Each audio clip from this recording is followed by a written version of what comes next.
बिस्मिल्लाहिर्रहमानिर्रहीम। अस्सलाम वालेकुम नाज़रीन, मैं अहमद फ़वाद हूँ। आप यूट्यूब चैनल देख रहे हैं। नाज़रीन, आज तारीख़ है 9 अक्टूबर और दिन है बुध का। सुप्रीम कोर्ट ऑफ पाकिस्तान से कुछ एक्सक्लूसिव डिटेल्स आपके साथ शेयर करनी है। सबसे पहली तो ये कि चीफ़ जस्टिस कादी फ़ाइज़ ईसा साहब की जानिब से 360 डिग्री एक और यू टर्न लिया गया है, और ये वैसा ही यू टर्न है जैसा यू टर्न उन्होंने चीफ़ जस्टिस बनने के बाद लिया था। यानी कि जब वो चीफ़ जस्टिस नहीं थे, उनका चीफ़ जस्टिस बनने से पहले का जो टेन्योर था, जो उनके ख़यालात थे, जो वो खतूत में इजहार किया करते थे, जो वो बातें किया करते थे,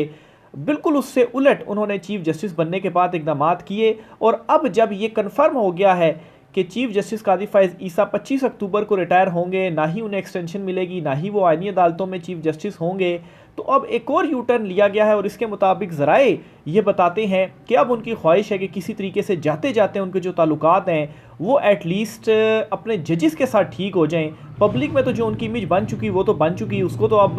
रिवर्स आखिरी 2 हफ्तों में तो नहीं किया जा सकता, लेकिन एटलीस्ट कुछ राब्ते किए जाएँ जजों से, और जजों के साथ अपने जो ताल्लुकात हैं वो एटलीस्ट बेहतर कर लिए जाएँ। उनसे कोई सुलह सफ़ाई की जो कोशिश जो है वो की जाए। और क्या इसको ये भी कहा जा सकता है कि इनडायरेक्ट ये कोई माफ़ी भी है कि चलें जो हो गया वो हो गया। और चूँकि वो जाने लगे हैं और अभी तक उनके इशाइये से रिलेटेड किसी बार की जानिब से कोई लेटर सामने नहीं आया, उन्हें मदऊ नहीं किया गया, तो ये भी एक बड़ी हज़ीमत है कि अपनी उनकी जो बार्स हैं, इवन के होम बार बलूचिस्तान बार जो है वो उनके ख़िलाफ़ खड़ी हो गई है, तो वो कहाँ से उनको कोई इशाइया वगैरह देगी। तो इस पर कुछ डिटेल्स आपके साथ मैं शेयर करूँगा। और साथ ही साथ चीफ़ जस्टिस कादी फ़ाइज़ ईसा साहब अचानक से जस्टिस मंसूर अली शाह साहब के कसीदे क्यों पढ़ने लग पड़े हैं, इस पर भी कुछ तफसीलात आपके साथ शेयर करूँगा। एक मुलाकात कादी साहब की जानिब से की गई है, इस मुलाकात का हवाला आपके साथ मैं रखूँगा। और साथ ही साथ नाज़रीन, एक और ख़त सुप्रीम कोर्ट ऑफ पाकिस्तान से सामने आया है और इस ख़त ने फिर से हलचल मचा दी है। इस पर भी कुछ डिटेल्स हैं, वो भी आज की व्लॉग में आपके सामने रखूँगा। सबसे पहले तो नाज़रीन, एक दो इंपॉर्टेंट अपडेट्स हुई हैं, डेवलपमेंट्स हैं, उनकी डिटेल्स आपके सामने मैं रखता हूँ। एक तो ये कि बुशरा बीबी साहिबा जो हैं, उन्होंने तोशा खाना 2 में इस्लामाबाद हाई कोर्ट से रुजू किया था ज़मानत के लिए। तोशा खाना 2 21 अक्टूबर तक मुलतवी कर दिया गया है, और अभी 2 हफ्ते तक तो उसकी जो 10-12 दिनों तक उसकी कोई जो समात है वो नहीं होने वाली अडयाला जेल में। और इसमें बुशरा बीबी साहिबा ने इस्लामाबाद हाई कोर्ट में ज़मानत के लिए रुजू किया था,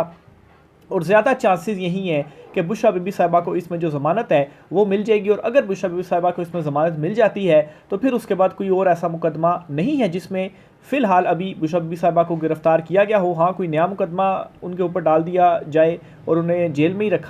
रखना मकसूद हो तो वो फिर एक अलहदा मामला है। बहरहाल आज केस की समात हुई और जस्टिस मियां गुल हसन औरंगज़ेब साहब ने केस की समात की। और पहले तो इस्तदा की गई कि प्रोसिक्यूटर ही नहीं है इस केस में, तो आप केस को ज़रा लंबा मुलतवी कर दें, लेकिन जस्टिस मियां गुल हसन औरंगज़ेब साहब ने इस्तदा मुस्तरद की और कहा कि एक दिन है आपके पास, कल तक प्रोसिक्यूटर मुकर्रर करें, आएँ और दलाइल दें, और केस की समात कल तक मुलतवी कर दी गई। लेकिन इसके साथ ही अभी एक काज लिस्ट जारी हुई है इस्लामाबाद हाई कोर्ट से, और उस काज लिस्ट के मुताबिक जस्टिस मियां गुल हसन औरंगज़ेब जो हैं वो कल तबीयत नासाजी के बायस समात नहीं करेंगे। इसका मतलब ये है कि ये जो समात है अब कल भी नहीं होगी, हो सकता है कि जब मियां गुल साहब वापस आएँ परसों या उससे अगले दिन, तब जाकर ये जो समात है वो हो जाए। लेकिन कल चूँकि जुमेरात है, अगर कल मियां गुल हसन औरंगज़ेब साहब नहीं आते, फिर उसके बाद जुम्मे का एक दिन होगा, अगर उस दिन आ जाते हैं और जुम्मे के बाद हफ्ता इतवार और फिर 14, 15, 16 को छुट्टी होगी, तो इसका मतलब ये है कि फिर ये कहीं 17, 18 तारीख तक जो दरख्वास्त है वो चली जाएगी। तो बहरहाल जी, जब तक वो दूसरी तरफ तो 21 अक्टूबर तक केस है, लेकिन ये जो ज़मानत वाला मामला है, अगर जुम्मे वाले दिन फिक्स हो जाता है तो ज़्यादा चांसेस हैं कि बुशरा बीबी साहिबा की जो ज़मानत है वो हो जाए। बहरहाल ये एक इंपॉर्टेंट डेवलपमेंट आज हुई है इस्लामाबाद हाई कोर्ट में, तो तफसीलात आपके साथ मैंने शेयर की। दूसरी तरफ जी, इमरान खान साहब से मुलाकात ना करने देने पर तौहीन अदालत की दरख्वास्त इस्लामाबाद हाई कोर्ट में दायर हुई है, और इसकी समाअत जस्टिस सिमन रिफत साहिबा की जानिब से की गई है। और इस तौहीन अदालत के केस में सेक्रेटरी दाखिला और अडयाला जेल सुप्रीडेंट जो हैं, इन दोनों को नोटिस जारी कर दिए गए हैं, लेकिन समाअत गैर मुय्यना मुद्दत तक के लिए मुलतवी कर दी गई है। तो ये दो बड़ी इंपॉर्टेंट डेवलपमेंट्स हुई आज इस्लामाबाद हाई कोर्ट में, और ये इंपॉर्टेंट इसलिए हैं कि इन दोनों केसेस की जो समातें हैं, जो मैंने मियां गुल हसन औरंगज़ेब बुशरा बीबी साहिबा की ज़मानत के हवाले से आपके सामने रखी, और ये जो दूसरा केस है ये लग ऐसे रहा है कि ये समातें भी कोई 17-18 के बाद ही जा रही हैं, यानी कि 17-18 तक ना इमरान खान साहब से कोई मुलाकात हो पाएगी, ना इमरान खान साहब की खबर होगी कि इमरान खान साहब हैं कैसे, क्योंकि ये भी कुछ केपी से खबरें सामने आ रही थी कि इमरान खान साहब की जो सेहत है वो ठीक नहीं है, तो वहाँ पर उनके साथ क्या रवैया रखा जाएगा, उनको अगर बिल्कुल तन्हाई में रखा जाता है, अडयाला जेल में कोई बिजली उनको नहीं दी जाती, गर्मी में रखा जाता है, क्या किया जाता है, अभी तक कोई भी इसकी जो तफसीलात हैं वो सामने 18 तारीख तक तो एटलीस्ट नहीं आ सकती, क्योंकि 18 तारीख तक जो पाबंदी है वो लगाई गई है। और ये दो बड़े इंपॉर्टेंट आज केसेस हुए हैं जिन पर ये एक्सपेक्ट किया जा रहा था कि आज ही कुछ ना कुछ इस पर बड़ी डेवलपमेंट हो जाएगी, लेकिन ये भी अब ज़ाहिर लग रहा है कि ये भी 18 तक जाएंगे। बहरहाल जुम्मे वाले दिन देखते हैं कि बुशरा बीबी की ज़मानत के हवाले से मुतल्लिक जस्टिस मियां गुल हसन औरंगज़ेब साहब जो हैं वो इसको उस दिन सुनते हैं या नहीं सुनते। सुप्रीम कोर्ट ऑफ पाकिस्तान की तरफ रुजू करते हैं जी। सुप्रीम कोर्ट ऑफ पाकिस्तान से जी कुछ इंपॉर्टेंट डेवलपमेंट्स ये सामने आई हैं कि ज़राए ये दावा कर रहे हैं, बखबर हल्के ये बता रहे हैं कि चीफ जस्टिस कादी फ़ैज़ ईसा साहब जो हैं उन्होंने एक मरतबा फिर से जो बड़ा यू टर्न है वो लिया है। और इस मरतबा उनकी जानिब से यू टर्न लेते हुए एक तो सुलह सफाई और दूसरा जी ताल्लुकात बेहतरी की जो ख्वाहिश है वो एकदम से जाग गई। और इसकी जो रीज़न है वो यही है कि काजी साहब को अब ये कन्फर्म हो चुका है कि वो जा रहे हैं, तमाम तर जो कोशिशें थी वो नाकाम हो गई और अब तो रिटायरमेंट लेना ही पड़ेगी, 25 को रिटायर होना ही पड़ेगा। तो पब्लिक की नज़रों में तो जो एक इमेज है वो तो है, वो तो अब तब्दील नहीं हो सकती, ख़ास तौर पर सिर्फ 2 हफ्तों के अंदर। तो अपने जजिस से ही अगर कुछ राब्ते करके ताल्लुकात ठीक कर लिए जाए, इसको अगर ये कहा जाए कि इनडायरेक्ट कोई माफ़ी नामा है, क्योंकि सुलह का मतलब ही होता है कि चले बस ठीक है अब मामलात को जो है वो सही कर दें और मैं जा रहा हूँ। और मकसद इसका बाज़ार ये नज़र आता है जी कि चूँकि काजी साहब जा रहे हैं और अशाइये दिए जाते हैं और उन अशाइयों में जजेस भी शामिल होते हैं, लेकिन दूसरी तरफ से कुछ अच्छा रिस्पांस नहीं आ रहा। और इस बात का भी खदशा है कि जो अक्सरियती जजेस हैं, 12 जजेस हैं या चले 12 नहीं भी 8 जजेस भी कर लें, वो शायद अशाइयों में शरीक ही ना हो। और अगर वो नहीं आते काजी साहब के इन अशाइयों में तो ये फिर एक बड़ी हजीमत होगी। कोई भी ऐसा चीफ जस्टिस नहीं गुजरा कि उनके शाइयों में इस तरह से जो जजेस हैं वो आए ही ना। बहरहाल इस बात का जो खदशा वो है। और दूसरी तरफ जी बखबर हल्के ये भी बता रहे हैं कि एक मुलाकात हुई है हुकूमती कुछ अफसरान से चीफ जस्टिस काजी फ़ैज़ल साहब की, और उस मुलाकात में जस्टिस मंसूर अली शाह साहब की बड़ी जो तारीफ़ें हैं वो काजी साहब की जानिब से की गई। बहरहाल जब मखसूस नशिस्तों का फ़ैसला आया उसके बाद काजी साहब का जो रवैया था, और फिर उसके बाद जब ये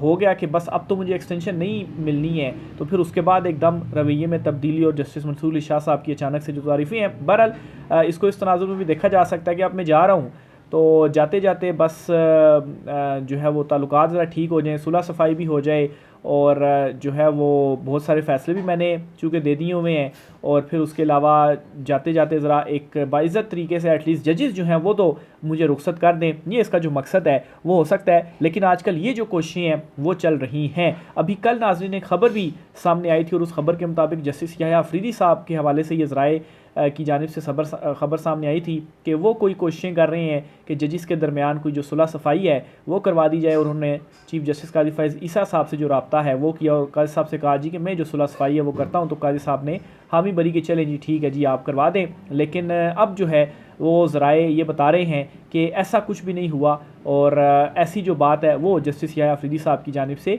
नहीं की गई। तो इसका मतलब है कि कल जो ये ख़बरें चली, मैंने भी कल के व्लॉग में ये जो ख़बर थी ज़राए से आपके साथ मैंने शेयर की थी, लेकिन अब ज़राए जो है वो इसकी तरदीद भी कर रहे हैं कि ऐसा कुछ भी नहीं है। तो इसका मतलब ये है कि इस तरफ से तो बिल्कुल भी कोई कोशिश नहीं हो रही, मिडल पे भी कोई कोशिश नहीं हो रही, लेकिन काजी साहब की ये ख्वाहिश ज़रूर है कि एटलीस्ट जो है वो एक जिस तरीके से एक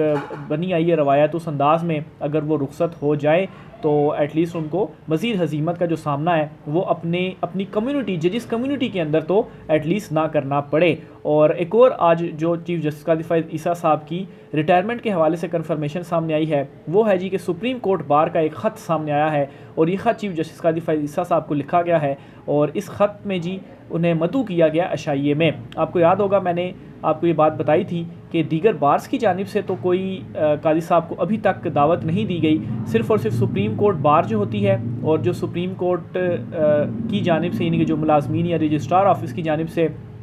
जो अशाइया दिया जाता है वो चीफ जस्टिस कादी फ़ैज़ल ईसा साहब को दिया जा रहा है। लेकिन बाकी किसी बार्स की जानिब से अभी तक कोई इस तरह का जो लेटर है या दावतनामा है वो सामने नहीं आया। और अब नाज़रीन बलूचिस्तान हाई कोर्ट बार और चारों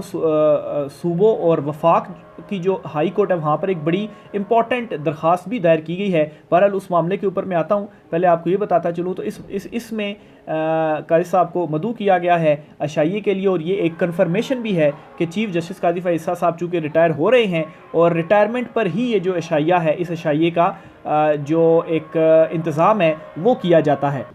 तो इस ख़त के बाद मज़ीद उन हलकों में मज़ीद जो थरथरी है वो मच चुकी है कि जो लोग ये कहते थे जी कि काजी साहब कहीं नहीं जा रहे, उनको एक्सटेंशन मिलेगी, वो आइनी अदालतों में जो है उनको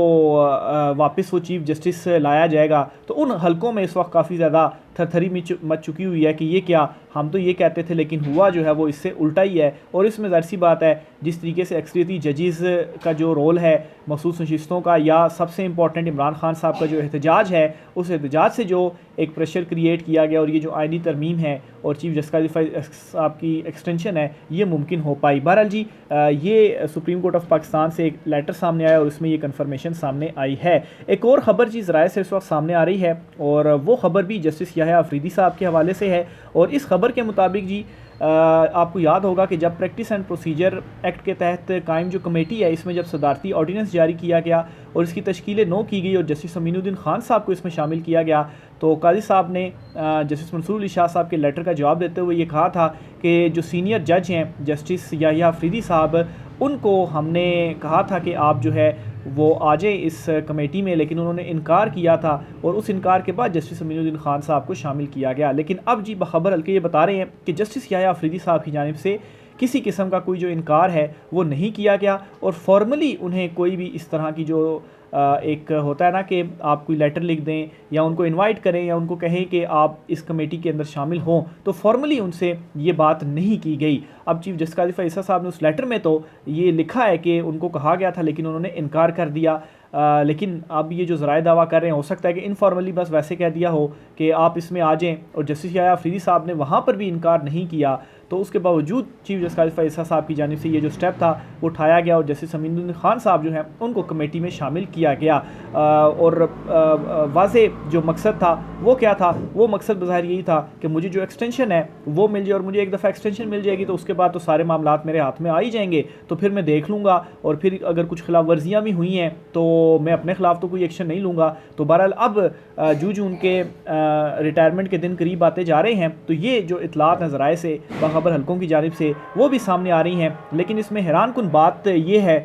जस्टिस याह्या अफरीदी साहब की जानिब से क्यों कर जो खामोशी है वो इख्तियार की गई, और क्यों उनकी जानिब से कोई, अगर काजी साहब ने ये लेटर लिखा और उन्होंने कहा कि जस्टिस याह्या अफरीदी साहब ने इनकार किया, और अगर याह्या अफरीदी साहब ने इनकार नहीं किया था तो क्यों उनकी जानिब से जो खामोशी थी वो इख्तियार की गई। बहरहाल जी इस पर ये एक रीज़न बताई जा रही है कि जस्टिस याह्या अफरीदी साहब जो हैं वो ज़रा तनाज़ात और लड़ाई झगड़ों से ज़रा दूर रहते हैं और वो नहीं चाहते, बस अपने काम जो है वो किया और इन चक्रों में वो ज़रा नहीं पढ़ना चाहते, तो शायद इस वजह से जो खामोशी है उनकी जानिब से वो इख्तियार की गई हो। तो ये जी कुछ सुप्रीम कोर्ट ऑफ पाकिस्तान से इंपॉर्टेंट डेवलपमेंट्स थी। एक और बहुत इंपॉर्टेंट डेवलपमेंट हुई और मैं समझता हूँ कि अब तक की सबसे बड़ी जो डेवलपमेंट है वो ये है कि चारों सूबाई हाई कोर्ट्स और इस्लामाबाद हाई कोर्ट में एक दरख्वास्त दायर की जा चुकी है। सिंध हाई कोर्ट में आज तो नहीं हुई, सिंध हाई कोर्ट में कल दरख्वास्त दायर होगी, और ये दरख्वास्त आइनी तरमीम जो मुजव्ज़ा आइनी तरमीम पेश की जा रही है। और अब ये ख़बरें आ रही हैं कि ये आइनी तरमीम SCO जो समिट है, ये शंघाई ताउन तंजीम जो है, इसके बाद